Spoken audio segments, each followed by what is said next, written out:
We reached out to some former Quad citizens now living in Florida. Drew Coffey is in studio to tell us how they are preparing for the storm and how it compares to weather events here in the Midwest. Good evening, Drew.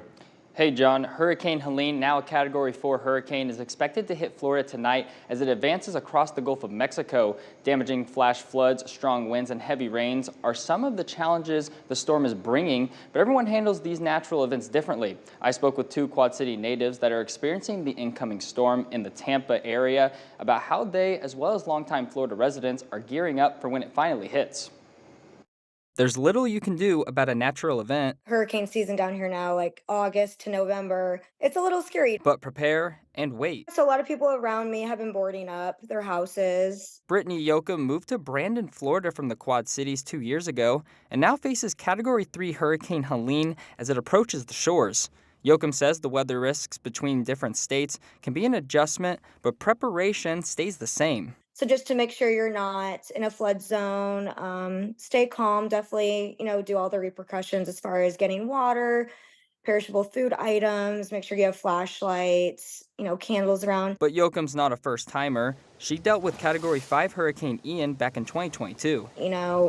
Power going out, my car getting damaged, our home getting damaged. Evacuations are underway for houses near the ocean. Heather Wolf Erickson works at the City of Tampa Parks and Recreation, but she grew up in Moline and says when it comes to natural events, hurricanes are a different animal. But if a snowstorm is coming, the radar is saying you're going to get a snowstorm and you get a snowstorm.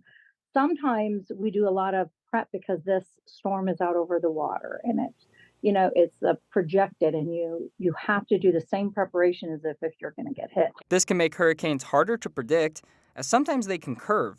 Yoakum lives far enough from the ocean, so she's decided to stay in her home and wait out the storm. For now. Like I said, from what people have told me, it's nothing to worry about and to try to stay calm because it misses us every year. But it takes one time. We want to clarify that just recently the hurricane has been updated to a Category 4 storm, and governors of Florida, Georgia, North Carolina, South Carolina, and Virginia have issued emergency warnings. Erickson says the city of Tampa has handed out over 50,000 sandbags over 3 days, and along with this, they're also turning down electricity and shutting down water pumps in preparation for the storm. We'll give more details tomorrow on the severity of the storm's damage. John, back to you. All right, Drew, thank you. And we've been getting a lot of photos and messages from Quad City residents who happen to be in Florida before the storm, and some from Quad City natives who now live there. And they've been sending us these photos and messages about what they're seeing as the storm approaches, from rising water levels to people getting animals to safety. Here are just a few that we've gotten so far tonight. We will be right back.